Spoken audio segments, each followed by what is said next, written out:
would you get if you took Dante from Devil May Cry, gave him a sex change, and a boob job? Well, you'd probably get a Devil May Cry game with an even more pussier character. On the other hand, you may get Bayonetta. Bayonetta is the brainchild behind Platinum Games, the makers of the cult Wii hit, Mad World. So they've gone from a graphic novel style game to a Devil May Cry clone. Well, actually that's kind of unfair. See, Platinum Games is basically the rebirth of the Capcom funded studio Clover Studios, which are most known for making a game I love so much. The most prominent members of Clover Studios were Shinji Mikami, the maker of Resident Evil, and Hideki Kamiya, the man behind, yes, Devil May Cry.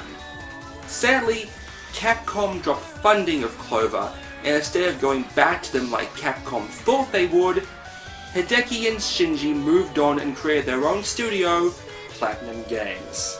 So, Bayonetta. The game opens up on a cutscene that leaves us more questions than answers, and we proceed with the opening credits. And here, ladies and gentlemen, is the perfect reenactment of Capcom's treatment of one of its greatest developers.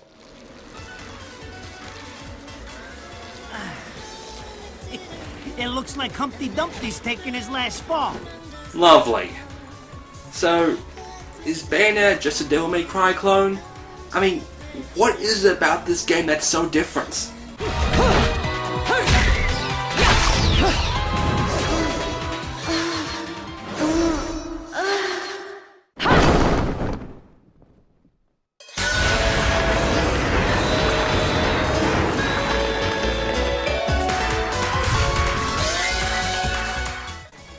Oh.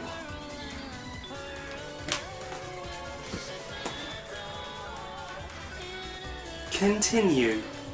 Bayonetta is a witch, and according to this cutscene, she was found locked away at the bottom of a river 20 years ago with no memory and has to kill angels or she'll be dragged to hell. Makes sense. Bayonetta is all about combos. Using a combination of timing, punches, kicks, guns, and dodging, Bayonetta is able to string together a large set of combos, which entails more ass-kicking. Literally, the gameplay is simplified but extremely tight, to the point where it's been shown you can easily play this game with just one hand. I don't know why you would want to. I mean, what's the other hand gonna do? Ew. Word of advice? Never borrow a controller from a Bayonetta fan. The boss fights are absolutely gigantic and require a good amount of dodging to enable witch time until she can unleash a final climax, which is...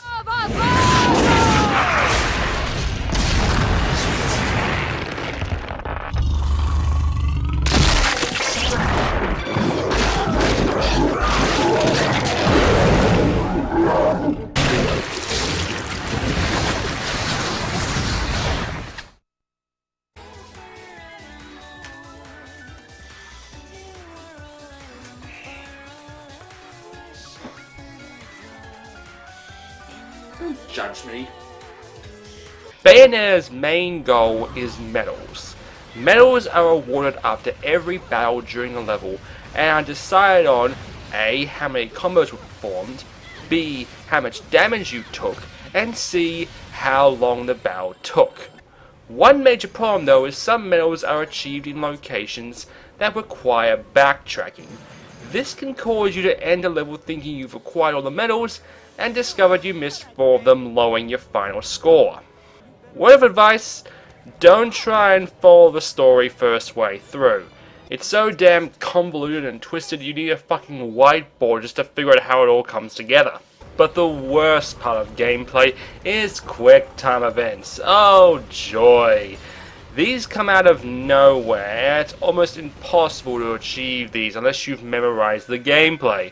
What's worse, the amount of times you die go to your final score. Bayonetta is all about the spectacle. Its over-sexualized main character and over-the-top gameplay is good if you're the kind of person who likes Hideki's other titles like Devil May Cry. For the rest of us, it's a fun 8-hour game that you'll play once and forget about afterwards. When it comes to which version you should buy though, it's strongly recommended you go with the 360 version, as the PS3 version is beyond terrible. While the 360 one can output up to 60 frames per second, the PS3 version can barely output 30.